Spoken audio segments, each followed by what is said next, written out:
പ്രിയക ദൈവത്തിൻ്റെ സ്തുതി.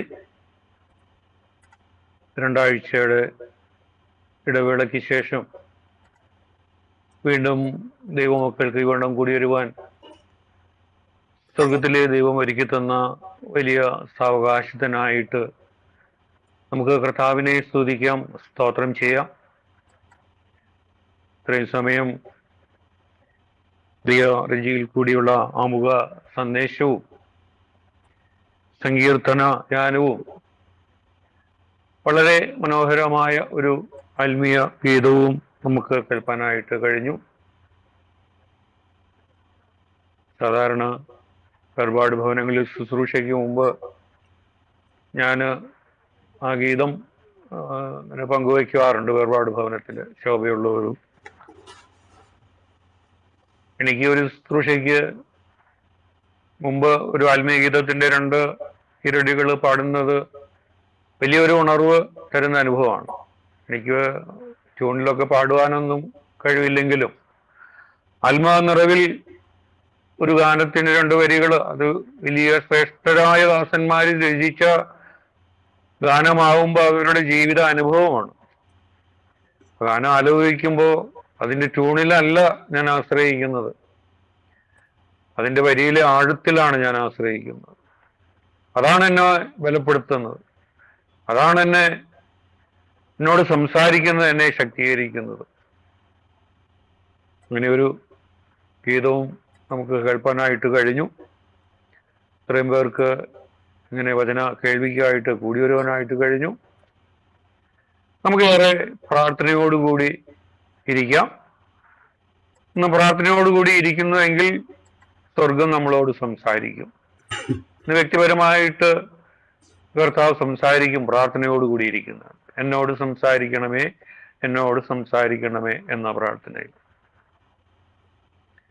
ഇന്ന് രാത്രികാലത്തെ ചിന്തയ്ക്കായിട്ട് വിശുദ്ധ പൗലോസ് എഫേസ്യ സഭയ്ക്ക് എഴുതിയ ലേഖനം അതിൻ്റെ 3-ാം അധ്യായത്തിന്റെ 20-ാമത്തെ വാക്യം വായിപ്പാനായിട്ട് കർത്താവിൽ ശരണപ്പെടുകയാണ്. എഫേസ്യ ലേഖനം 3-ാം അധ്യായം അതിൻ്റെ 20-ാമത്തെ വാക്യം. വാക്യം ഇങ്ങനെയാണ്: എന്നാൽ നാം ചോദിക്കുന്നതിലും നനയ്ക്കുന്നതിലും അത്യന്തപരമായി ചെയ്യുവാൻ നമ്മിൽ വ്യാപരിക്കുന്ന ശക്തിയാൽ കഴിയുന്നവന് സഭയിലും ക്രിസ്തുയേശുവിലും എന്നേക്കും തലമുറ തലമുറയായും മഹത്വം ഉണ്ടാകട്ടെ. ആമേൻ. നമുക്കൊരു നിമിഷം കൂടി നമ്മുടെ കണ്ണുകളടയ്ക്കാം, നമുക്ക് പ്രാർത്ഥിക്കാം. ക്രിസ്തുയേശുവിൽ കൂടി ഞങ്ങളോടത് സ്നേഹിക്കുന്ന ഞങ്ങളുടെ സ്വർഗീയ പിതാവാം ദൈവമേ, വാഴ്ത്തപ്പെട്ട അനുഗ്രഹിക്കപ്പെട്ട നല്ല സമയത്തിനായിട്ട് കർത്താവ് ഞങ്ങളങ്ങ് സ്തുതിക്കുന്നു, സ്തോത്രം ചെയ്യുന്നു. അവിടുത്തെ ഇതപ്രകാരം ഇവണം ഈ ഒരു ചെറിയ കൂട്ടത്തിന് കൂടി വരുവാൻ കർത്താവ് അനുവദിച്ചല്ലോ, നന്ദി. വാഗ്ദത്ത പ്രകാരം അവിടുന്ന് ഞങ്ങളുടെ മധ്യ എഴുന്നള്ളിരിക്കാനും സ്തോത്രം. ഈ കൂടിയവനെ കർത്താവ് അനുഗ്രഹിക്കണം. ഇതിന് നേതൃത്വം കൊടുക്കുന്നവരെ, ഇതിൽ ശുശ്രൂഷിക്കുന്നവരെ, ഇതിനു വേണ്ടി പ്രാർത്ഥിക്കുന്നവരെ എല്ലാം കർത്താവ് അനുഗ്രഹിക്കണം. അല്പസമയം അവിടുത്തെ വചനത്തിന് കീഴിൽ ഞങ്ങൾ ഇരിക്കുകയാണ്. ഞങ്ങൾക്ക് സ്വർഗീയ ആലോചനകൾ തന്ന് അവിടുന്ന് അനുഗ്രഹിക്കണം.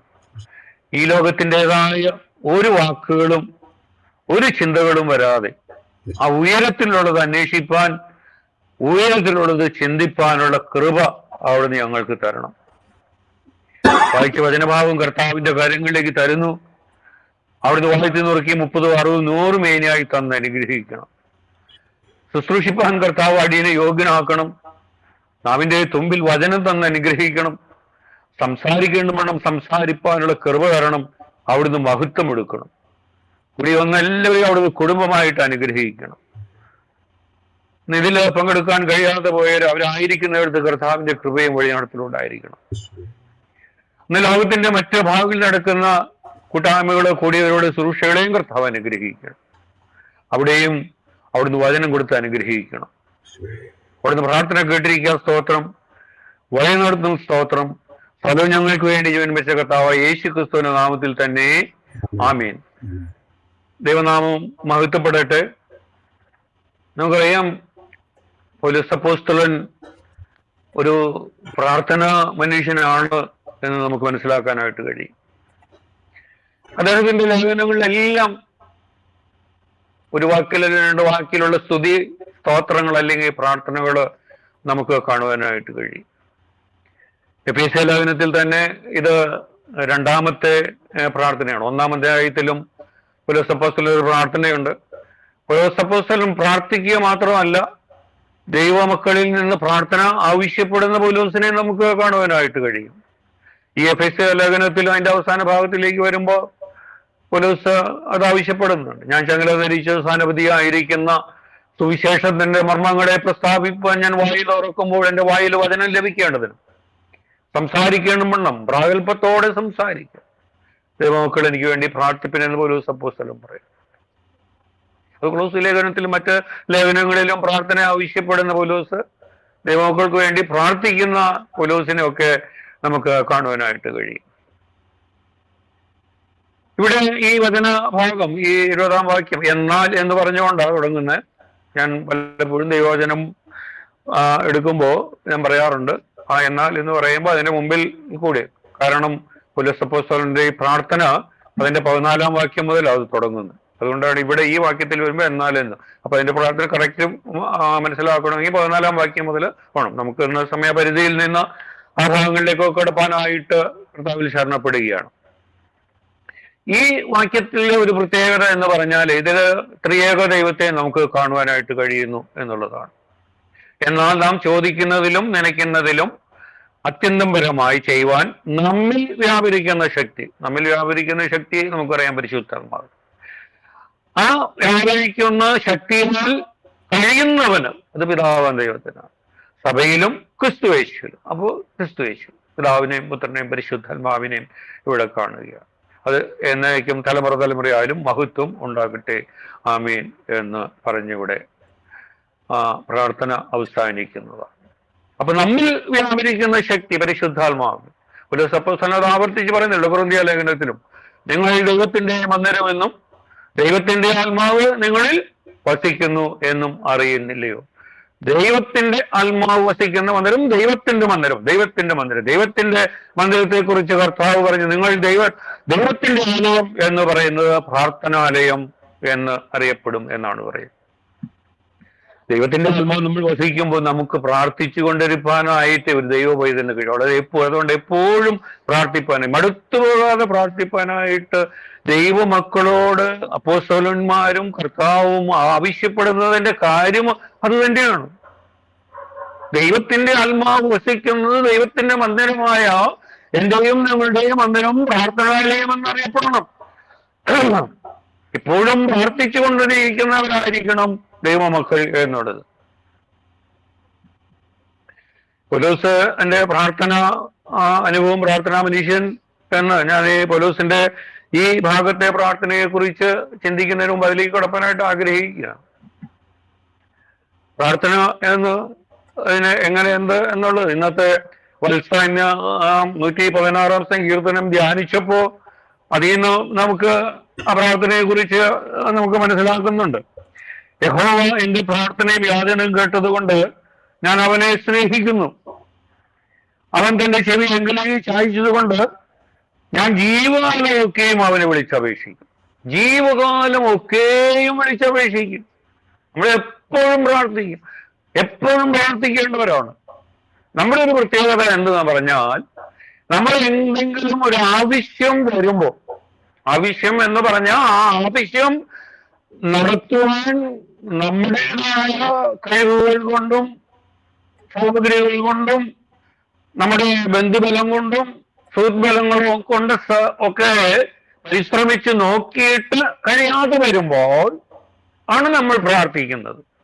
നമ്മളൊരു ആവശ്യം വരുമ്പോ ഉടനെ പ്രാർത്ഥിക്കുകയല്ല. നമുക്കൊരാവശ്യം വരുമ്പോ ഒന്ന് ആ ആവശ്യം നിറവേറാൻ ഈ ലോകത്തിൽ ആരെങ്കിലും കഴിവുണ്ടോ എന്ന് നോക്കി അവരുടെയൊക്കെ അടുത്ത് വാതിലുകൾ മുട്ടി അവരുടെ അടുത്ത് ചെന്ന് അവര് അതിന് തടസ്സം പറയുമ്പോൾ ഇല്ലെങ്കിൽ നോ പറഞ്ഞു കഴിയുമ്പോ അവരൊക്കെ നമ്മിൽ നിന്ന് ഒഴിഞ്ഞു പോയി കഴിയുമ്പോ അങ്ങനെ വേറെ ആരുമില്ലാത്ത ഒരു അവസ്ഥയിലേക്ക് വരുമ്പോഴാണ് നമ്മൾ പ്രാർത്ഥിക്കുവാനായിട്ട് ആ പ്രാർത്ഥനയെ കുറിച്ചൊന്ന് ചിന്തിക്കുവാൻ പോലും തുടങ്ങുന്നത്. അത് തന്നെയല്ല, അങ്ങനെ എന്തെങ്കിലും ഒരു പ്രശ്നം വന്നു കഴിഞ്ഞാൽ പ്രാർത്ഥിക്കുക, അതിൽ നിന്ന് ഒരു വിടുതൽ ലഭിച്ചു കഴിഞ്ഞാൽ പിന്നെ ആ പ്രാർത്ഥന അങ്ങ് നിർത്തുന്ന അവസ്ഥയാണ്. അതുകൊണ്ട് കർത്താവ് ആ ഗിരിപ്രഭാഷണത്തിൽ പ്രാർത്ഥനയോടുള്ള ബന്ധത്തിൽ അനേകം കാര്യങ്ങൾ പ്രാർത്ഥനയെ കുറിച്ചാണ് കർത്താവ് ഗിരിപ്രഭാഷണത്തിന്റെ ഒരു പ്രധാന വിഷയം എന്ന് പറയുന്നത് തന്നെ പ്രാർത്ഥനയാണ്. നമുക്കറിയാമല്ലോ കർത്താവ് എങ്ങനെ പ്രാർത്ഥിക്കണം, എങ്ങനെ പ്രാർത്ഥിക്കരുത് എന്ന് പറഞ്ഞ് കർത്താവ് നമ്മളെ പഠിപ്പിച്ച പ്രാർത്ഥന അതൊക്കെ നമുക്ക് ഗിരിപ്രഭാഷണത്തിൽ കാണുവാനായിട്ട്. അതിന് യാചിപ്പീൻ എന്നാ നിങ്ങൾക്ക് കിട്ടും, അന്വേഷിപ്പീൻ, മുട്ടുവീൻ. ആ പ്രാർത്ഥന എന്ന് തുടരും. അത് ഇംഗ്ലീഷ് ബൈബിളിലേക്ക് വരുമ്പോൾ അതിന്റെ മൂലഭാഷയിലേക്ക് വരുമ്പോ യാചിപ്പീൻ എന്നല്ല, യാചിച്ചുകൊണ്ടേ ഇരിക്കുക. ഒരു കണ്ടിന്യൂസ് പ്രോസസ്സായിട്ടാണ് പ്രാർത്ഥനയോട് കാണും. യാചിച്ച് കെട്ടിക്കഴിയുമ്പോൾ പ്രാർത്ഥന നിർത്തുന്ന ഒരു അവസരമാണ് നമ്മൾ എപ്പോഴും. പക്ഷെ അന്വേഷിക്കുന്നില്ല, മുട്ടുന്നില്ല. അങ്ങനെ അതിന്റെ കണ്ടിന്യൂസ് പ്രോസസ്സിലേക്ക് നമ്മൾ പോകുന്നില്ല എന്ന് നമുക്ക് മനസ്സിലാക്കണം. അപ്പോ ഞാൻ പറഞ്ഞത് പ്രാർത്ഥനയ്ക്ക് നമ്മൾ ഒരു ആവശ്യം വരുമ്പോ ആ ആവശ്യം വരുമ്പോൾ തന്നെ ലോകപ്രകാരം നമ്മുടെ ബുദ്ധിയും ശക്തിയും കഴിവുകളും ഒക്കെ പ്രയോഗിച്ച് പരാജയപ്പെടുമ്പോൾ അല്ലെങ്കിൽ അങ്ങനെ അതിൽ നടക്കാതെ പോകുമ്പോഴാണ് പ്രാർത്ഥനയെ കുറിച്ച് ചിന്തിക്കുന്നത്. അതുപോലെ തന്നെ പ്രാർത്ഥിച്ച ഒരു വിഷയം നമുക്ക് ദൈവം അതിന് വഴി ഒരുക്കി തരുമ്പോ പ്രാർത്ഥന നിർത്തുന്ന അനുഭവത്തിലേക്കും നമ്മൾ വരും. അപ്പോൾ മടുത്തു പോകാതെ പ്രാർത്ഥിക്കണം, എപ്പോഴും പ്രാർത്ഥിക്കണം എന്നുള്ള അവസ്ഥയിലേക്ക് നമ്മൾ വരുന്നില്ല. ഇവിടെ സങ്കീർത്തനക്കാരനും ധ്യാനിച്ച സങ്കീർത്തനക്കാരനും യുവകാലമൊക്കെയും പ്രാർത്ഥിക്കുന്ന ഒരു പ്രാർത്ഥന മനുഷ്യനാണ് നമുക്ക് ഇവിടെ കാണുവാനായിട്ട് കഴിയും. പൗലോസിന്റെ ലേഖനത്തിലെ ഇതിലേക്ക് കടക്കുന്നതിന് മുമ്പ് ആ പൗലോസ് പ്രാർത്ഥനാ മനുഷ്യനായ പൗലോസിന്റെ വേറൊരു പ്രാർത്ഥന അനുഭവം പങ്കുവയ്ക്കാൻ ആഗ്രഹിക്കുകയാണ്. ഈ എഫേസ്യ ലേഖനം 3-ാം അധ്യായം 20-ാമത്തെ വാക്യത്തിന്റെ ഒരു പ്രത്യേകത എന്ന് പറഞ്ഞാൽ ഇത് സമൃദ്ധിയുടെ സുവിശേഷക്കാരെ എടുത്തുപയോഗിക്കുന്ന ഒരു വാക്യമായി. ചോദിക്കുന്നതിലും നനയ്ക്കുന്നതിലും അത്യന്തം പരമായിട്ടെന്ന് അവര് പറയുന്നത്, നിങ്ങളൊരു ആൾട്ടോ വാഹനം ചോദിച്ചാൽ ഇന്നോടൊന്ന് അനുഗ്രഹിക്കുന്ന ദൈവം എന്നവര് പറയും. ഒരു വീടിന് വെച്ചാൽ നമുക്ക് പിന്നെ കൊട്ടാരം തരുന്ന ആ ദൈവം, പൂ ചോദിച്ചാൽ പൂന്തോട്ടം തരുന്നു. അവരുടെ വാക്കിലൊക്കെയുള്ള കാര്യങ്ങൾ അങ്ങനെയാണ്. പക്ഷേ ഈ പൗലോസിന്റെ പ്രാർത്ഥനയുടെ 14-ാം വാക്യം മുതൽ നോക്കുമ്പോഴും പൗലോസ് എന്ന പ്രാർത്ഥനാ മനുഷ്യന്റെ ഒരു പ്രാർത്ഥനയുടെ അനുഭവം നാം നോക്കുമ്പോഴും എന്താണ് എന്ന് നമുക്കത് മനസ്സിലാക്കാനുണ്ട്. അപ്പോസ്തല പ്രവൃത്തി 16-ാം അധ്യായം അതിന്റെ 25-ാമത്തെ വാക്യത്തില് നമുക്ക് വളരെ സുപരിതമാണ് ആ വേദഭാഗത്തിന്റെ കാര്യങ്ങളൊക്കെ. അർദ്ധരാത്രിക്ക് പൗലോസും ശീലാസും പ്രാർത്ഥിച്ച് ദൈവത്തെ പാടി സ്തുതിച്ചു എന്ന് പറയുന്ന അതാണ്. ഞാനതിനെ അർദ്ധരാത്രിയിലെ പ്രാർത്ഥന എന്ന് അതിന് പേര് കൊടുക്കുവാനായിട്ട് ആഗ്രഹിക്കുകയാണ്. അർദ്ധരാത്രിയിലെ പൗലോസിന്റെ പ്രാർത്ഥന അല്ലെങ്കിൽ പൗലോസിന്റെയും ശീലാസിന്റെയും പ്രാർത്ഥന, രണ്ടുപേര് കൂടി പ്രാർത്ഥിക്കുന്നതിനൊക്കെ ഒത്തിരി ആത്മീയ അർത്ഥങ്ങളൊക്കെ ഉണ്ട് കേട്ടോ. മത്തായിയുടെ സുവിശേഷത്തിൽ കർത്താവ് പറഞ്ഞു, ഭൂമിയിൽ വെച്ച് രണ്ട് പേര് ഏത് കാര്യത്തിലും ഐക്യമത്യപ്പെട്ടാൽ എന്നൊക്കെ ആ പറയുന്ന പ്രാർത്ഥനയുള്ള ബന്ധത്തിൽ നമുക്ക് ഒത്തിരി അങ്ങനെ കാര്യങ്ങളുണ്ട്. ഞാൻ ആ ഭാഗങ്ങളിലേക്കൊന്നല്ല ഇന്ന് പോകുന്നത്. അപ്പൊ പൗലോസിന്റെയും ശീലാസിന്റെയും ആ അർദ്ധരാത്രിയിലെ പ്രാർത്ഥന, ആ അർദ്ധരാത്രിയിലെ പ്രാർത്ഥനയുടെ ആ പ്രത്യേകത നമ്മൾ അതിന്റെ ഒരു കാര്യമാണ് ചിന്തിക്കേണ്ടത്. ഈ പൗലോസും ശീലാസും എന്തിനാണ് ഈ തടവറയിലേക്ക് പോകാനായിട്ടുള്ള സന്ദർഭം എന്ന് പറയുന്നത്, അത് അല്പം ചിന്തിക്കുന്നത് നന്നായിരിക്കും. അതിന്റെ 16-ാമത്തെ അധ്യായത്തിന്റെ 16 മുതൽ ഉള്ള വാക്യം വായിക്കുമ്പോഴാണ് അതിന്റെ ആ സന്ദർഭം നമുക്ക് മനസ്സിലാകുന്നത്. ഞാനത് വേറെ ഒന്ന് വായിച്ചു. ഞങ്ങൾ പ്രാർത്ഥനാ സ്ഥലത്തേക്ക് ചെല്ലുമ്പോൾ വെളിച്ചപ്പാടത്തിയായി ലക്ഷണം പറഞ്ഞ യജമാനന്മാർക്ക് വളരെ ലാഭം വരുത്തുന്ന ഒരു ബാല്യക്കാരത്തെ ഞങ്ങളെ എതിരേറ്റു. അവൾ പൗലോസിന്റെയും ഞങ്ങളുടെയും പിന്നാലെ വന്ന്, ഈ മനുഷ്യൻ അത്യുന്നതനായ ദൈവത്തിന്റെ ദാസന്മാർ, രക്ഷാമാർഗം നിങ്ങളോട് അറിയിക്കുന്നവർ എന്ന് വിളിച്ചു പറഞ്ഞു. ഇങ്ങനെ അവൾ പല നാൾ ചെയ്തു വന്നു. നമ്മളെ സംബന്ധിച്ച് അതൊരു നല്ല കാര്യം എന്നേ പറയൂ. നമ്മുടെ ശുശ്രൂഷ പുകഴ്ത്തി പറയുന്ന ഒരു വ്യക്തി, ദൈവം വേലയാണ് ചെയ്യുന്നത്, ദൈവത്തിന്റെ ആലോചനകളാണ് പറയുന്നത് എന്ന ആ സ്ത്രീയെ പറഞ്ഞത്. പക്ഷേ ആത്മീയ മനുഷ്യനായ പൗലോസിന് ഇതിന് സത്യം മനസ്സിലാക്കാനായിട്ട് കഴിയും. ഇങ്ങനെ പലതായിട്ട് ചെയ്തു വന്നു. പൗലോസ് മുഷിയെ തിരിഞ്ഞു നോക്കി അവളിലുള്ള ഭൂതത്തോട്, അവളിലൊരു ഭൂതമുണ്ട് എന്നുള്ളതും ഈ ഭൂതമാണ് ഈ കാര്യങ്ങൾ പറയുന്നത് എന്നും ഭക്തനാമനിഷ്യനായ ദൈവാത്മാവുള്ള പൗലോസിന് ആ കാര്യം മനസ്സിലായി. ഇതില്ല എങ്കിൽ ഇപ്പൊ ഈ കാര്യം പറയുമ്പോൾ നമ്മളൊരു നിഗളത്തിന്റെ അനുഭവത്തിലേക്ക് നമ്മുടെ ശുശ്രൂഷയെ കുറിച്ച് പൊക്കി പറയുന്നവരെ കേൾപ്പാൻ നമുക്ക് വലിയ ആഗ്രഹമായി. ഈ പൊക്കി പറയുന്നവരെ ഒക്കെ നമ്മൾ വളരെയധികം സൂക്ഷിക്കണം. മുഖസ്തുതി പറയുന്നവരെ സൂക്ഷിക്കേണ്ട ഒരു കാര്യം ദൈവമക്കൾ പ്രത്യേകിച്ച് സൂക്ഷിക്കണം. നമ്മളെ കുറിച്ച് മുഖസ്തുതി പൊക്കി പറയുന്നവർ. ഇവിടെ ആ ഭൂതത്തെ പുറത്താക്കി അവിടെ വിട്ടുപോകാൻ യേശുക്രിസ്തുവിന്റെ നാമത്തിൽ എന്നോട് കൽപ്പിക്കുന്നു എന്ന് പറഞ്ഞു. അതിന് തന്നെ അത് അവിടെ വിട്ടുപോയി. പൗലോസ് അവിടെയുള്ള ഭൂതത്തെ ശാസിച്ച് പുറത്താക്കി. പുറത്താക്കി കഴിഞ്ഞപ്പോ അവളുടെ യജമാനന്മാർ തങ്ങളുടെ ലാഭത്തിന്റെ ആശ പോയത് കൊണ്ട് ഇവള് ഈ ലക്ഷ്യം പറഞ്ഞ് ഇങ്ങനെ പൗലോസിനെ കുറിച്ച് പറഞ്ഞതുപോലെ മറ്റുള്ളവരെയും ഇതേ കുറിച്ച് ഇങ്ങനെ പറഞ്ഞ് യജമാനന്മാർക്ക് കാശുണ്ടാക്കുന്ന ഒരുവളായിരുന്നു. അപ്പൊ ഇത് പറഞ്ഞ് ഈ ഭൂതം പോയി കഴിഞ്ഞപ്പോ ഇവർക്ക് കാശില്ല. അപ്പൊ അതിങ്ങനെ ദൈവദോഷപരി റോമാക്കളെ നമുക്ക് അംഗീകരിപ്പാനും അനുസരിപ്പാനും ന്യായമില്ലാത്ത ആചാരങ്ങളെ പ്രസംഗിക്കുന്നു എന്ന് പറയും. അങ്ങനെയാണ് ഈ പൗലോസും ശീലാസും ഈ തടവറയിലേക്ക് ആക്കപ്പെട്ടത് എന്നുള്ളത് നമ്മൾ മനസ്സിലാക്കണം. അപ്പൊ ഇങ്ങനെയുള്ള പൗലോസും ശീലാസും അർദ്ധരാത്രിക്ക് പൗലോസും ശീലാസും പ്രാർത്ഥിച്ചു, ദൈവത്തെ പാടി സ്തുതിച്ചു. ആ പ്രാർത്ഥനയുടെ അനുഭവം എന്താണ് എന്ന് അല്പമായി നമുക്ക് ആ ഭാഗത്തേക്ക് ഒന്ന് പോകുമ്പോൾ നമുക്കൊന്ന് മനസ്സിലാക്കാം. അവിടെ എങ്ങനെയാണ് അതിന്റെ ഒന്ന് ആ തടവുകാര് അത് ശ്രദ്ധിച്ചു എന്നുള്ളതാണ്. ആ പാടി സ്തുതിച്ചതും ആ പ്രാർത്ഥനയും അതവര് ശ്രദ്ധിച്ചു. പലരും ആ പ്രാർത്ഥനയോ അല്ലെങ്കിൽ അന്യഗീതങ്ങൾ പാടുമ്പോൾ അതിനെ പുച്ഛിക്കുന്നവരാ. അന്യഗീതങ്ങൾ പാടുമ്പോൾ അവൻ ഇങ്ങനെയല്ല പാടേണ്ടത്, ഈ ടൂണിലുള്ള പാടേണ്ടത്, ആ ടൂണിന് ആൾ പാടേണ്ടത്, അത് അവിടുത്തെ അക്ഷരം അത് സ്ഫുടമായില്ല, ഇവിടെ സ്ഫുടമായില്ല എന്ന് വിമർശിക്കുന്നവരെയാണ് നമുക്ക് കാണാനായിട്ട്. പ്രാർത്ഥിക്കുന്നവരെ കുറ്റം പറയുന്ന അവരെ നമുക്ക് കാണുവാനായിട്ട് കഴിയും. പക്ഷേ ഈ പൗലോസിന്റെയും ശീലാസിന്റെയും ഈ പ്രാർത്ഥന തടവുകാര് അത് ശ്രദ്ധിച്ചു. ആ ശ്രദ്ധിച്ചതിന് അതിന്റെ അനന്തരഫലം അവരിൽ ഉണ്ടായിട്ടുണ്ട് എന്ന് നമുക്ക് വിശ്വസിക്കാനായിട്ട് കഴിയും. കാരണം ദൈവ മക്കളുടെ പ്രാർത്ഥന ശ്രദ്ധിക്കുന്ന, അവരുടെ വചനം ശ്രദ്ധിക്കുന്നവര് വിശ്വാസത്തിലേക്ക് വന്നതായിട്ട് ക്രൂശന്റെ വചനം അത് രക്ഷയുടെ കളരിപ്പോലും മാനസാന്തരത്തിന്റെ അനുഭവത്തിലേക്ക് വരുത്തുവാൻ.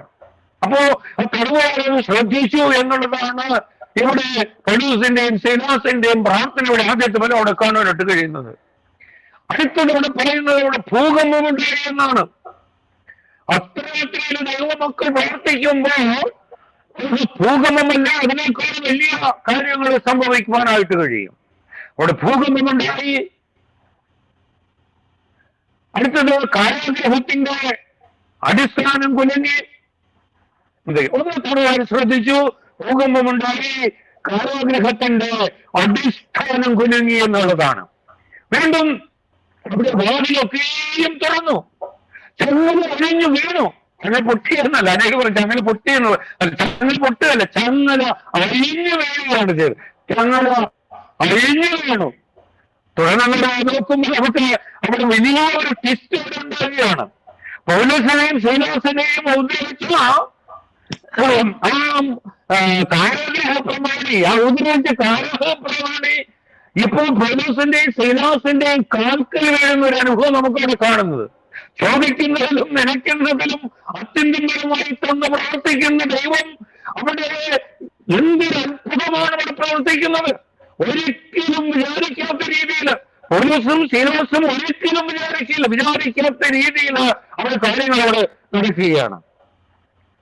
ഈ കാരാഗ്രഹപ്രമാണി കാലങ്ങളിൽ വീഴുന്ന യജമാനന്മാര് എന്ന് വിളിച്ചുകൊണ്ട് പൗലോസിനെ അവിടെ പൗലോസിനെയും ശീലാസിനെയും ശുശ്രൂഷിക്കുന്ന കാരാഗ്രഹപ്രമാണി അവിടെ കാണുന്നു. നമുക്കൊരു നാമത്തിൽ ഇടുമ്പോൾ ചങ്ങലൊക്കെ ഇടുമ്പോ അവിടുന്ന് വ്രണങ്ങളും ഇതൊക്കെ ഉണ്ടാകും. അത് ഒക്കെ കഴുകി ശുശ്രൂഷിക്കുന്ന ആ കാരാഗ്രഹ പ്രമാണി. അതല്ല, ഈ പൗലോസിൽ നിന്ന് വചനം കേൾപ്പാനായിട്ട് എന്ത് ചെയ്യേണ്ടു എന്ന് ചോദിക്കുന്ന ആ കാരാഗ്രഹ പ്രമാണി. വചനം കേട്ടു, ഞാൻ ചുരുക്കുമ്പോ വചനം കേട്ടു, സ്നാനമേറ്റു, ദൈവത്തിൽ വിശ്വസിച്ചവന് വീടടക്കം ആനന്ദിച്ചു എന്നാണ് നമുക്കവിടെ വായിപ്പാനായിട്ട് കഴിയുന്നത്.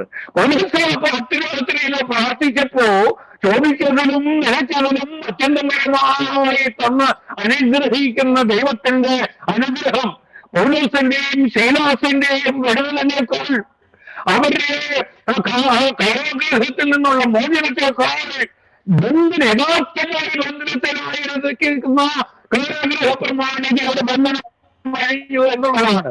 ആ കുടുംബത്തിന്റെ ബന്ധനം കഴിഞ്ഞു എന്നുള്ളതാണ്. ആ കുടുംബം സന്തോഷത്തിന്റെ അനുഭവത്തിലേക്ക് വന്നു എന്നുള്ളതാണ്. ആ കുടുംബം ദൈവവചനം കേൾക്കുന്ന അനുഭവത്തിലേക്ക് വന്നു എന്നുള്ളതാണ്. ആ ദൈവം പ്രാർത്ഥനയുടെ അനുഭവത്തിലേക്ക് വന്നു എന്നുള്ളതാണ്. യഥാർത്ഥമായ ബന്ധന ഇവ ഈ ആ പ്രാർത്ഥനയിൽ സംഭവിച്ചത് പൗലോസിന്റെയും ശിലാസിന്റെയും ചങ്ങല കഴിഞ്ഞതല്ല. അതിനേക്കാൾ വലുത് എന്നേക്കും ബന്ധനത്തിലായിരിക്കുന്ന ആ കാരാഗ്രഹ പ്രമാണിയും കുടുംബവും രക്ഷയുടെ അനുഭവത്തിൽ ലോകത്തിൽ എന്ത് നേടുന്നതിനേക്കാളും ശ്രേഷ്ഠമായത് പൗലോസിന് അവിടെ നേടുവാനായി. പൗലോസ് ഒരിക്കലും സ്വപ്നത്തിൽ പോലും വിചാരിച്ചില്ലത്. അപ്പോ നീ ചോദിക്കുന്നതിനും നിലയ്ക്കുന്നതിനും അത്യന്തപരമായി തന്നെ അനുഗ്രഹിക്കുന്ന ദൈവത്തെ നമുക്കവിടെ കാണുവാനായിട്ട് കഴിയുന്നു. അപ്പോ ഇവിടെ ഈ എഫെസ്യ ലേഖനത്തിലെ പ്രാർത്ഥനയിലേക്ക് ആ പ്രാർത്ഥനയിലേക്ക് വരുമ്പോ നമുക്ക് അവിടെ എന്താണ് സംഭവിക്കുന്നത് നമുക്ക് നോക്കാനായിട്ട്. അതിന് ഞാൻ പറയുമല്ലോ, അതിന്റെ 14-ാമത്തെ വാക്യം മുതൽ നമ്മൾ നോക്കിയെങ്കിലേ പ്രാർത്ഥന അറിയാനായിട്ട് കഴിയുള്ളൂ. ഇവിടെ എങ്ങനെയാണ്? അത് നിമിത്തം ഞാൻ സ്വർഗത്തിലും ഭൂമിയിലുമുള്ള സകല കുടുംബത്തിനും പോർ വരുവാൻ കാരണമായ പിതാവിന്റെ സന്നിധിയിൽ മുട്ടുകുത്തുന്നു. അപ്പോ ആരോടാണ് അവിടെ പ്രാർത്ഥിക്കുന്നത്, എങ്ങനെ ആണ് പ്രാർത്ഥിക്കുന്നത് എന്നുള്ളത് ആ ഭാഗത്ത് നമുക്ക് മനസ്സിലാക്കാൻ. നമുക്കറിയാം, സ്വർഗത്തിലെ പിതാവിനോടാണ് പ്രാർത്ഥിക്കുന്നത്. പിതാവിന് നമുക്കറിയാം, പിതാവിനോടൊരു കാര്യം ചോദിക്കുന്നത് മക്കളാണ്. പിതാവിനോട് മക്കളാണ് പ്രാർത്ഥിക്കുന്നത്. മക്കൾക്കും അതാണ് എന്റെ നാമം വിളിക്കപ്പെട്ടിരിക്കുന്ന എന്റെ ജനം. 2 വൃത്താന്തം 14-ാമത്തെ വാക്യത്തിൽ അതാണ് പറയുന്നത്. അപ്പോ വീണ്ടും നിയമവചനത്തിൽ പറയുന്നു, ദാസ്യത്വത്തിന്റെ ആത്മാവിനെ അല്ല, അബ്ബാ പിതാവേ എന്ന് വിളിക്കുവാനുള്ള പുത്രത്വത്തിന്റെ ആത്മാവിനെ ദൈവം നമുക്ക് തന്നിരിക്കുക. അത് തന്നെയാണ് യോഹന്നാന്റെ സുവിശേഷം 1-ാമത്തെ അധ്യായം അതിന്റെ 12-ാമത്തെ വാക്യം. അവനെ കൈക്കൊണ്ട് അവനിൽ വിശ്വസിക്കുന്ന ഇവർക്കും ദൈവമക്കളാകുവാനുള്ള അധികാരം നമുക്ക് തന്നിരിക്കുക. അവൻ സ്വന്തമായിട്ടിലേക്ക് അവൻ വന്നു, സ്വന്തമായിട്ടോ അവനെ കൈക്കൊണ്ടില്ല. അപ്പൊ അവനെ കൈക്കൊണ്ടവനിൽ വിശ്വസിക്കുന്നവർക്കും ദൈവമക്കളാകും. ആ ദൈവമക്കളെങ്കിലോ അവകാശങ്ങളും എന്ന വചനത്തില് ഇവിടെ 1:1 ദൈവമക്കൾ എന്ന് പറയുവാൻ തക്കവണ്ണം നമുക്ക് എത്ര വലിയ പദവിയാണ് തന്നിരിക്കുന്നത്, നാം അങ്ങനെ തന്നെ ആകുന്നു എന്നും അവിടെ പറയുന്നു. അപ്പൊ ഇവിടെ ആരോട് പ്രാർത്ഥിക്കണം? സ്വർഗസ്ഥന പിതാവിനോട് പ്രാർത്ഥിക്കണം. എങ്ങനെ പ്രാർത്ഥിക്കണം? മുട്ടുകുത്തി പ്രാർത്ഥിക്കണം. ഈ മുട്ടുകുത്തി പ്രാർത്ഥിക്കുക എന്ന് പറഞ്ഞാൽ അത് താഴ്മയോടെ, വിശ്വാസത്തോടെ, വിശുദ്ധിയോടെ എങ്കിൽ മാത്രമേ നമുക്ക് മുട്ടുകുത്തി പ്രാർത്ഥിപ്പാനായിട്ട് കഴിയുള്ളൂ. മറ്റുള്ളവരെ കാണിക്കുന്നതിന് വേണ്ടി നോമ്പ് കാലത്ത് ഇത് വരയ്ക്കുമ്പോ അച്ഛൻ മുട്ടുകുത്തുന്നത് കാണുമ്പോൾ നമ്മളും മുട്ടുകുത്തുന്നു, മറ്റുള്ളവർ മുട്ടുകുത്തുകയാണെന്ന് കാണുമ്പോൾ നമ്മളും മുട്ടുകുത്തുന്നു. അതെല്ലാം മുട്ടുകുത്തി ആ പ്രാർത്ഥനയുടെ അനുഭവം എന്ന് പറയുന്നു. യഥാർത്ഥമായി മുട്ടുകുത്തുന്ന ഒരു അനുഭവത്തില് ഞാൻ അവന്റെ മുഖം മുട്ടുകുത്തുന്നു എന്ന് പറഞ്ഞാൽ പിന്നെ വേറെ ആരും ആശ്രയിപ്പാനില്ല, എനിക്ക് യാതൊരു യോഗ്യതയുമല്ല, എന്നിട്ട് ആ താഴ്മയുടെ അനുഭവത്തിലേക്ക്. അതുകൊണ്ടാണ് എന്റെ നാമം വിളിക്കപ്പെട്ടിരിക്കുന്ന എന്റെ ജനം എന്നെ തന്നെ താഴ്ത്തി എന്ന 14-ാമത്തെ വാക്യത്തിൽ അത് പറയുന്നു. അപ്പോ മുട്ടുകുത്തി താഴ്മയോട് പ്രാർത്ഥിക്കാനായിട്ട് കഴിയണം. നമുക്കറിയാം, ചുങ്കക്കാരന്റെയും പരീക്ഷന്റെയും പ്രാർത്ഥനയിൽ പരീക്ഷൻ തന്നെ ഉയർത്തി പ്രാർത്ഥിച്ച ചുങ്കക്ക് ആ പരീക്ഷന്റെ പ്രാർത്ഥന ദൈവസന്നിധി കേട്ടില്ല, നീതീകരിക്കപ്പെട്ടില്ല എന്ന് നമുക്ക് മനസ്സിലാക്കാനായിട്ട് കഴിയും. അപ്പോ എങ്ങനെ പ്രാർത്ഥിച്ചു? മുട്ടുകുത്തി പ്രാർത്ഥിച്ചു, വിശ്വാസത്തോടെ. എബ്രായലേഖനം 11-ാം അധ്യായം അതിന്റെ 6-ാമത്തെ വാക്യത്തിലേക്ക് വരുമ്പോ, വിശ്വാസം കൂടാതെ ദൈവത്തെ പ്രസാദിപ്പിക്കാൻ കഴിയുന്നതല്ല. ദൈവത്തിന്റെ അടുക്കൽ വരുന്നവൻ ദൈവമുണ്ട് എന്നും തന്നെ അന്വേഷിക്കുന്നവർക്ക് പ്രതിഫലം കൊടുക്കുന്നു എന്നും വിശ്വസിക്കേണ്ടതല്ലയോ? ദൈവത്തിന്റെ അടുത്ത് പ്രാർത്ഥിക്കുന്നവരെ അല്ലെങ്കിൽ അന്വേഷിക്കുന്നവർക്ക് പ്രതിഫലം കൊടുക്കുന്നു എന്ന് നാം വിശ്വസിക്കേണ്ടതാണ്. അപ്പോൾ വിശ്വാസം കൂടാതെ ദൈവത്തെ പ്രസാദിപ്പിക്കാനായിട്ട്, അപ്പോ ആ മുട്ടുകുത്തുന്നതിന് താഴ്മയും ആ വിശ്വാസത്തിന്റെ അനുഭവവും അവിടെ നമുക്ക് വരികയാണ്. അപ്പോ ക്രിസ്തു അതിന്റെ 16-ാമത്തെ വാക്യത്തിലേക്ക് അവിടെ ആ വിശ്വാസത്തോടുള്ള ബന്ധത്തിൽ ഈ പ്രാർത്ഥന ഈ 16-ാമത്തെ വാക്യത്തിൽ പറയുന്നു, ക്രിസ്തു വിശ്വാസത്താൽ നിങ്ങളുടെ ഹൃദയത്തിൽ വസിക്കേണ്ടതെന്ന് വരണം. അപ്പൊ ക്രിസ്തു ഒരു പ്രാർത്ഥനയിൽ ക്രിസ്തു നമ്മിൽ വസിക്കുന്ന അനുഭവം വരണം. ക്രിസ്തു നമ്മിൽ ഉണ്ടാകണം, ക്രിസ്തു നമ്മിൽ വസിക്കണം. എങ്കിൽ മാത്രമേ ആ സ്വർഗസ്ഥനായ ഞങ്ങളുടെ പിതാവേ എന്ന് വിളിക്കാനായിട്ട് കഴിയുള്ളൂ. കർത്താവോട് പ്രാർത്ഥിക്കാനായിട്ട് പ്രാർത്ഥന പഠിപ്പിക്കുമ്പോ അവിടെ ആദ്യം പറയുന്നു, നിങ്ങൾ അറയിൽ കടന്ന് വാതിലടച്ച് രഹസ്യത്തിൽ കാണുന്ന പിതാവിനോട് അപേക്ഷിക്കാനായിട്ടാ പറയുന്നത്. ആ രഹസ്യത്തിൽ കാണുന്ന പിതാവിനോട് അപേക്ഷിക്കുമ്പോൾ ശരിക്കും ഞാൻ മാത്രമേ ഉള്ളൂ. അപ്പോൾ പിതാവെ എന്റെ പ്രാർത്ഥന കേൾക്കണമേ എന്നാണ് ആ സാഹചര്യത്തിൽ നമ്മൾ അതിനെ അങ്ങനെ എടുക്കുമ്പോ നമുക്ക് പ്രാർത്ഥിക്കാനായിട്ട് കഴിയുള്ളൂ. പക്ഷേ പ്രാർത്ഥനയോടുള്ള ബന്ധത്തിൽ ഈ ഭാഗത്ത് മാത്രമല്ല, എല്ലാ ഭാഗങ്ങളിലും ദൈവവചനം പറയുന്നു, കർത്താവിനോടുകൂടെ ആയിരിക്കണം, കർത്താവ് എങ്ങനും കർത്താവ് നമ്മിൽ വസിക്കുന്ന അനുഭവത്തിലായിരിക്കണം നമ്മുടെ പ്രാർത്ഥന എന്ന് ദൈവവചനം പഠിപ്പിക്കുകയാണ്. ഇവിടെ പൗലോസിന്റെ പ്രാർത്ഥനയിൽ പഴയ ക്രിസ്തു വിശ്വാസത്താൽ നിങ്ങളുടെ ഹൃദയത്തെ വസിക്കണം. അതൊരു വരമാണ്. അത് വരം ലഭിച്ചവർക്ക് മാത്രമേ ആ ക്രിസ്തു നമ്മിൽ വസിക്കുന്ന, എല്ലാവർക്കും അത് പ്രാർത്ഥിക്കാനായിട്ട് കഴിയില്ല. കുരിശിലെ കള്ളന്റെ പ്രാർത്ഥന പിതാക്കന്മാര് അത് കള്ളന് കിട്ടിയ വരം എന്നാണ് അവിടെ പറയുന്നത്. കള്ളനോട് പ്രാർത്ഥിക്കാനായിട്ടൊരു വരം ലഭിച്ചു എന്നുള്ളതാണ് ഒന്നാമത്തെ ആ കാര്യം. ഞാൻ ആ കള്ളന്റെ ഭാഗം ചിന്തിക്കുമ്പോ കള്ളന് അനേക വരങ്ങൾ ലഭിച്ചു എന്നുള്ളതാണ്. കാരണം ശിഷ്യന്മാർക്ക് പോലും കർത്താവിന്റെ വചനം ഗ്രഹിക്കാനായിട്ട് കഴിഞ്ഞില്ല. അവിടെ ശിഷ്യന്മാരെ ചോദിക്കുമ്പോൾ പറയുന്നുണ്ട്, അത് വരം ലഭിച്ചവർക്ക് മാത്രമേ അത് ഗ്രഹിക്കാനായിട്ട് കഴിയുള്ളൂ. ഇവിടെ ആ കള്ളന് വചനം ഗ്രഹിക്കാനുള്ള വരം ലഭിച്ചു. ഇത് അങ്ങനെയാണ്. ഞാൻ ആ വിഷയത്തിലേക്ക് പോകാതെ, അപ്പോൾ അതൊരു വരം ലഭിച്ചെങ്കിൽ മാത്രമേ ക്രിസ്തു നമ്മിൽ വസിക്കുന്ന അനുഭവത്തിലേക്ക് വരും. അപ്പൊ ക്രിസ്തു നമ്മിൽ വസിക്കുന്ന, ക്രിസ്തു വിശ്വാസത്തിൽ നമ്മുടെ ഹൃദയം വസിക്കുമ്പോ പ്രാർത്ഥിക്കുന്ന യോഹന്നാന്റെ സുവിശേഷം 15-ാം അധ്യായം അതിന്റെ 7-ാമത്തെ വാക്യത്തിൽ കുറച്ചും കൂടി മനോഹരമായിട്ട് കർത്താവ് അത് പറഞ്ഞിട്ടുണ്ട്. എന്താണ്?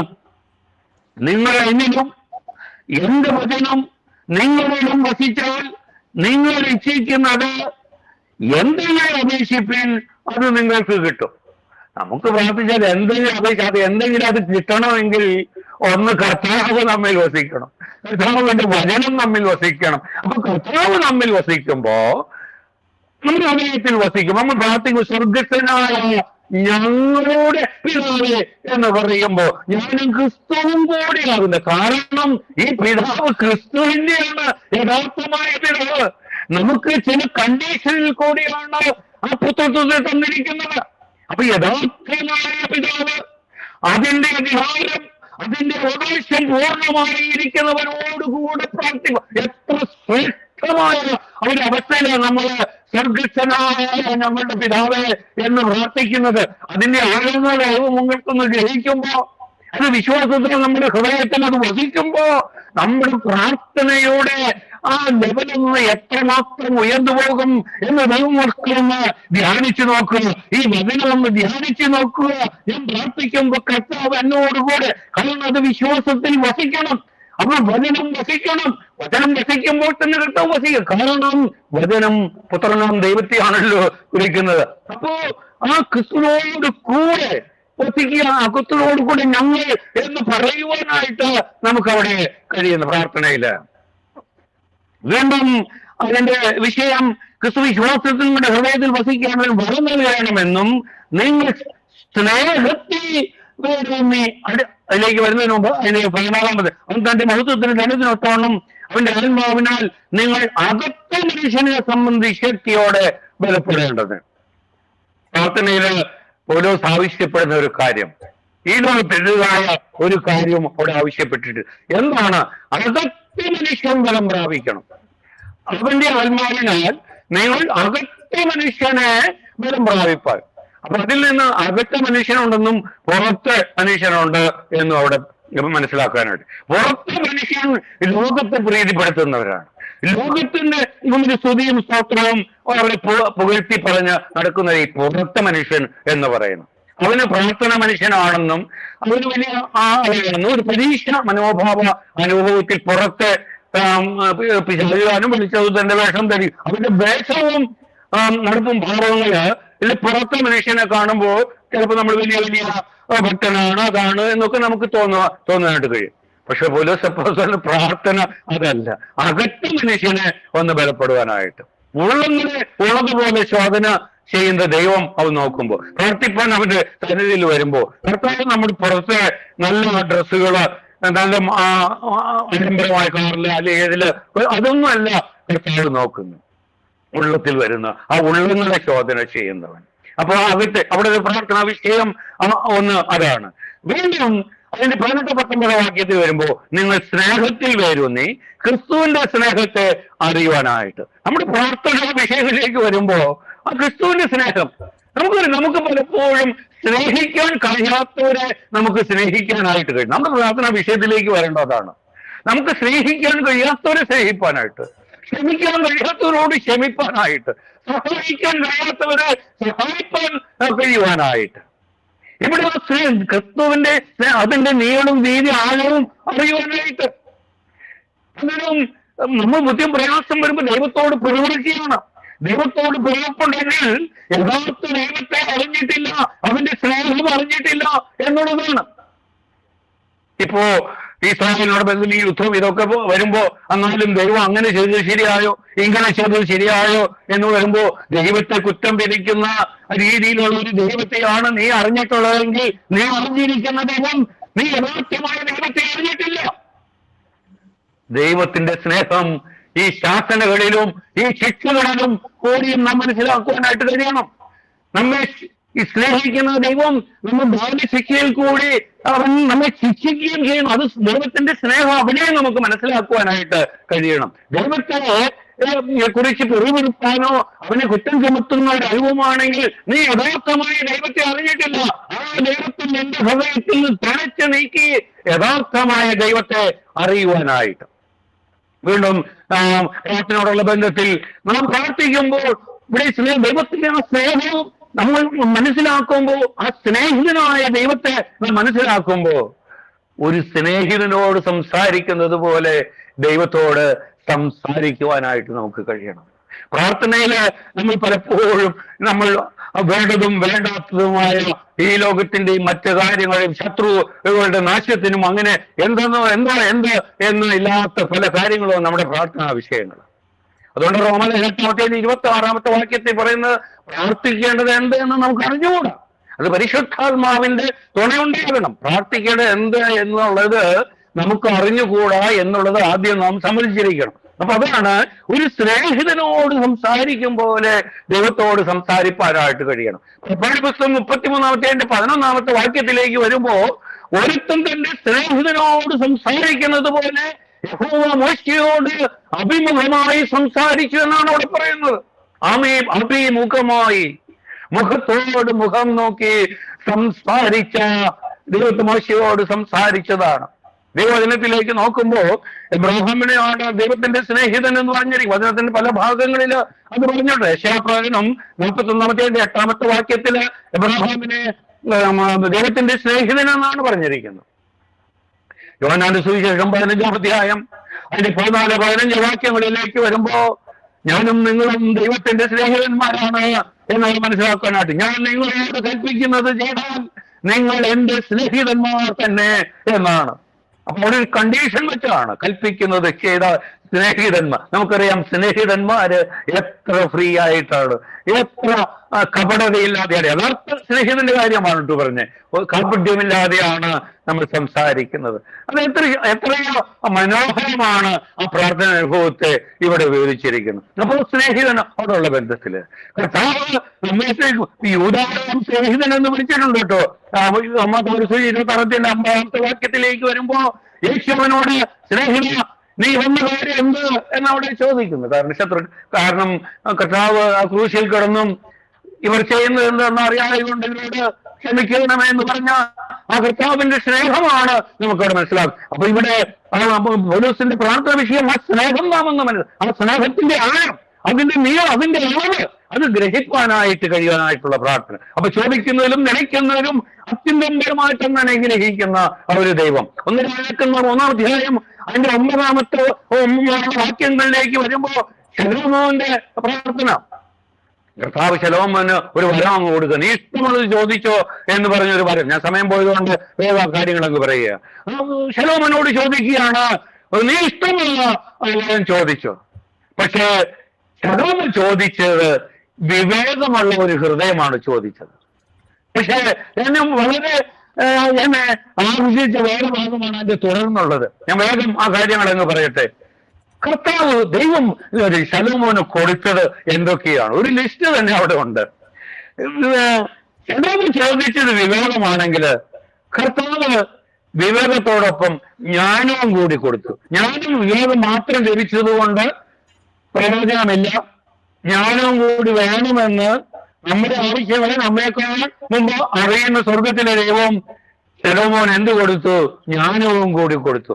അതിന്റെ 1 രാജാക്കം 3-ാം അധ്യായം 9 മുതൽ 13 വരെയുള്ള വാക്യങ്ങൾ നിങ്ങൾ വീട്ടിൽ വായിക്കുമ്പോ ധ്യാനിക്കുമ്പോൾ മനസ്സിലാക്കാനായിട്ട്. അപ്പൊ ജ്ഞാനവും വിവേകവും കൊടുത്തു, സമ്പത്ത് കൊടുത്തു, മഹത്വം കൊടുത്തു.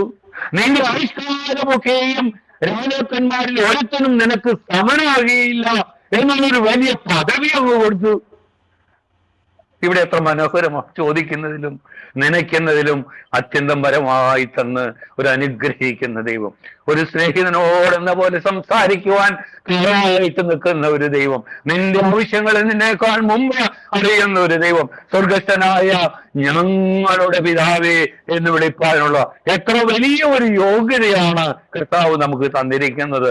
ആ യോഗ്യത അനുസരിച്ച് കർത്താവിനോട് പ്രാർത്ഥിപ്പാനായിട്ട്, കർത്താവിൽ നിന്ന് വിടുതലും അനുഗ്രഹങ്ങളും പ്രാപിപ്പാനായിട്ട് സ്വർഗം നമ്മെ സഹായിക്കട്ടെ, ബലപ്പെടുത്തട്ടെ, ശക്തീകരിക്കട്ടെ എന്ന് പ്രാർത്ഥിച്ചുകൊണ്ട് എന്റെ വാക്കുകളെ നിർത്തുന്നു.